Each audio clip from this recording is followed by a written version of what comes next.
Good morning, everyone. The first talk that we have today is Stuart Hill. Stuart is an Innu from God's Lake First Nation. He is a PhD student at the Natural Resources Institute. He has a deep appreciation and understanding for applying Indigenous knowledge to modern environmental natural resource managements. And I'd like to have Stuart give his talk.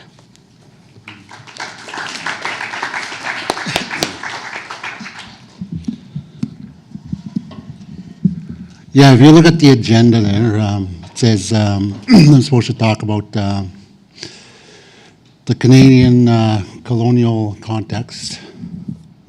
I've been doing this type of work, this line of work, for 30 years, going on 30 years now. So I got quite a bit of experience working with First Nations. All the 30 years that I've worked has been with First Nations.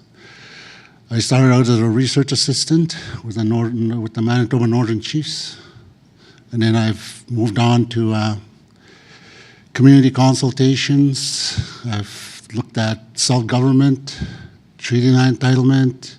I've worked in the federal government for a couple of years. So I have quite an array of experience. And that's quite, consistent with what I'm going to be doing for my thesis, which is the autoethnography. And I'll explain what that is later on. But in terms of opening comments, I think I only have 15 minutes. One of the things that I noticed, like I said, I've been at this for quite a while now, and there are certain things that you learn, that you start to find out as you work and as you go through life. And that is that there is there's a big elephant in the room in anything that you do with First Nations. That saying, there's an elephant in the room. And I think that in terms of colonialism, we live in a colonial country, Canada. And we have a certain place that we've been put in this country, Canada. And I always say that, like I said, I've examined self-government, I've looked at land selections, I've looked at research, I've looked at everything. Quite an array from natural resources and environment. And that big elephant in the room is the fact that we're considered wards of the state. Now I ask myself, how did that happen? Maybe it happened in 1867 when the first Constitution of Canada came into being, the British North America Act. Maybe it happened then. Or did it happen before, with the fur trade? They say that the Hudson Bay Company had fiduciary responsibility to us because of our trade partnership. I don't call it a relationship, I call it a partnership. And in terms of God's Lake First Nation, my community, we signed a treaty, a Shutamagon called, the promises. That's what it means. You gave us certain promises. And I asked an elder one time, I asked him, what do you know about the treaty? How do you see the treaty? And in our language, he said, "Kstugumaskil, utat skenagan ibet ditsajuta. Egonat skenagan ki bejika pauta. Egi watsimatino, egi tats kaganoin mugona." So what that means is that the Queen, the Crown, sent their worker to our people And that representative came to our people, came ashore, and shook the people's hand and said, "We promise that we will take care of you." But if you ask the elders, they did not take care of us. They came once a year to give us $5 and some supplies.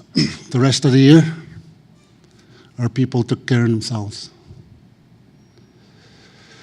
And you think that maybe from 1909 that the government took care of us. No, they didn't. They came once a year. It wasn't until about the late 1960s when our people started asserting their rights. That's when they started giving us, social assistance, rations, they called them back then. And it's been growing since then. So I think that, in everything that I've done, research, all the work that I've done over 30 years, I always wonder about that elephant in the room. Who's gonna address that? Who's gonna shove that elephant out of there? I looked at the report just recently on the Aboriginal-led, Indigenous-led protected areas. And they have a really nice concept there that they use moose. They said, before we can develop these protected areas, we have to address the 4 moose in the room. 4 moose. One is jurisdiction. Who has rights over those resources, or who governs over those resources? The other one is finances. The other one is capacity building, capacity development. And the other one is what is unique to us? What is important to us? What resources are important to us to protect within our territories? So with that, those are my opening comments, and I'll try and time my things. God's Lake is in northeastern Manitoba, where that circle is, that square. If you blow it up, we got Oxford House, God's River, God's Lake Narrows are Cree. Island Lake is Ojibwe Cree. Here's a shot of our lake. We call it Mantu Sagagan. English translation is God's Lake. Our community is right there, God's Lake Narrows and God's River. I grew up in both communities. So that's the kind of perspective that I'm going to be coming at my dissertation, my relationship. The point I want to make with this slide is that when the missionaries first came, we were taught when we were young, that God's Lake was named by the missionaries when they came. They thought God's Lake was so beautiful that they called it God's Lake. It wasn't until later, probably in my 30s, that I found out that that's not true. God's Lake is named after this place here.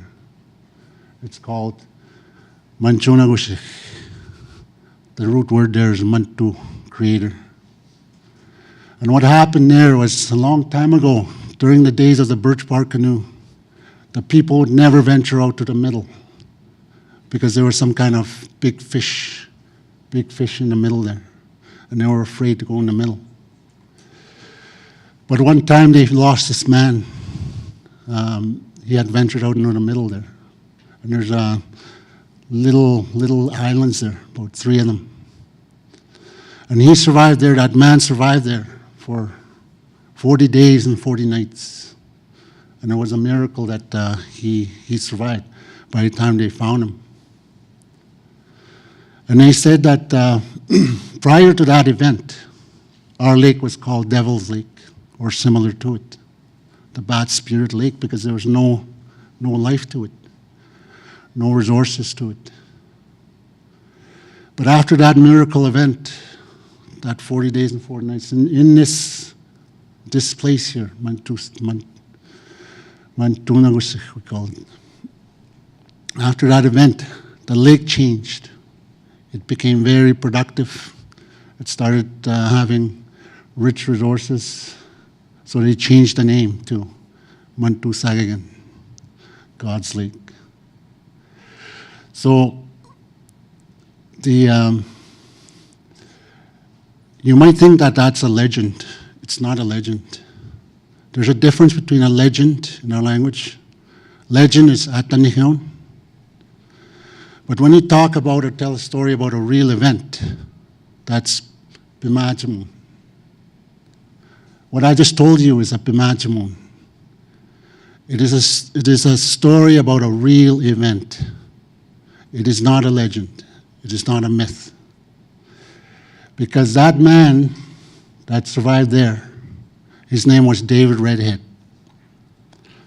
David Redhead continued on to live in Oxford Lake, Oxford House, Oxford Lake. And that's where he passed away. And my elder tells me that he was starting to crawl around when he was really, really old, going back to that cycle of life. So the point I want to make about that is, do you notice that the missionaries came in there, the colonial people came in there, and they tried to undermine our history, our oral stories. That was the beginning of that elephant in the room coming into our territory. That was never the story. That was never the way our lake came to being, or came to be called God's Lake. You know, there was an undermining that happened there. And that process has gone on for hundreds of years to where you find us today. Here's our community. The brown lines are the reserve boundaries. You'll notice that some of it is like this portion here, that belongs to the United Church. We just have a little road that goes through it. Here, Hires Lot, fur trader, and it still stands today. That's how difficult land is to redesignate. And our areas of our water today, like this area here, our water treatment plant's right there, and then most of this is pipe water, and so is this area. The school sits right there, and most of this is pipe water. Same with the west end. But this area here, where I grew up, there's no pipe system. There's a pump system, but it's mostly cisterns, or it's mostly serviced by cisterns. And my parents, who lived here, never knew running water. We had an outhouse, we had a honey bucket, we hauled our water, in all the years that I lived with them. And you might think that's history, long time ago. No, they left their house in 2007, 11 years ago. They never lived with running water. 11 years ago, can you imagine? And this is Canada. Me, I went home and I lived here, in that area there. And I had to live the same way, from 1995 to 1997. I had worked in Thompson, and I came home and I lived that way. I hauled my water, and I used honey buckets, and I never built an outhouse. And this was back in, like I said, I left again in 1997. There's a process that goes on. When you've seen something better, when you've seen a better way, then when you go back to living like that, then your self-esteem starts to take a hit. I found that, having to deal with my family's waste every day. That's the reality of the things that we go through as First Nations people. And I just wanted to show you as well a very nice satellite photo of our community. It's like I said, it's our water treatment plant is right there. Like it's located right there. And here's I took a picture of it. Nothing very sexy about it, but but it's a water treatment plant. There's the where the water truck fills up. I spent a whole day riding around in the water truck. It's part of my field work. We delivered water all over the community with the water truck operator, who I went to school with, by the way, and he's driving the truck. I went to school with him back in our childhood, our boyhood. Here's one of the cisterns where we fill up the residents. So back to autoethnography. Autoethnography is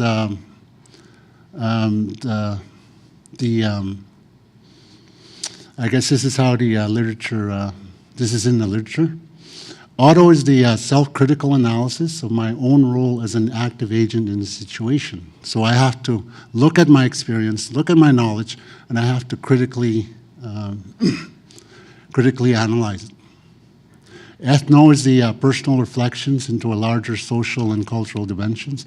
Again, I'll be using my my experience as a Cree person in Canada, as an Innu, and I'll be using my work as well.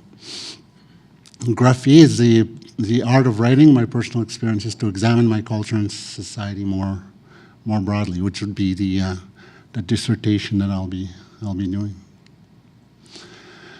I have one overall objective: to examine the relationship between God's Lake First Nation, water, and myself in the context of its pre-colonial history and its place within colonial Canada. So I'm going to be examining a broad array of context is very important. When I heard a commissioner one time, I don't know if it was the Royal Commission on Aboriginal People, but a commissioner, he said, for any issue that you examine in terms of First Nations, you have to look at it in the context of self-government. So context is very, very important. So what I'll be trying to do is I'll be trying to articulate the traditional relationship of the God's Lake First Nation water, based on my experience, map out and describe the existing community water system based on current technical data information, assess the existing uses of lands and resources, including water, within the God's Lake Register Trapline block. When I say including water, when we say water and land, we say ASCII. ASCII includes both water and land. There's no differentiation. When I say ASCII, it includes water. Consider the relationship between myself and God's Lake First Nation with the governments of Manitoba and Canada in terms of water management at the community level, as well as the lands of the God's Lake Register Trapline block. The reason I'm using the Register Trapline block is to avoid any political conflict. You know, if you look at the watershed boundaries, they encompass several communities. And the Register Trapline blocks have become the boundaries by which formal processes are, you know, this is your territory and this is my territory. So that's why I'm using the Register Trapline block. And a key part of my my dissertation is what I know of the medicine wheel. And I learned this back in 2004. I knew about it, but I never knew how applicable it is to your life. It's got the 4 directions: east, south, west, north. And each quadrant represents spiritual, physical, emotional, mental. The babyhood, childhood, adulthood, and elderhood. And this is the cycle of life. And you try and live in balance within those four quadrants. And in terms of our knowledge, when you put it into the medicine wheel, this is what it looks like. There are so many things that you can examine: spirituality, the lands, lakes, rivers, and the physical quadrant.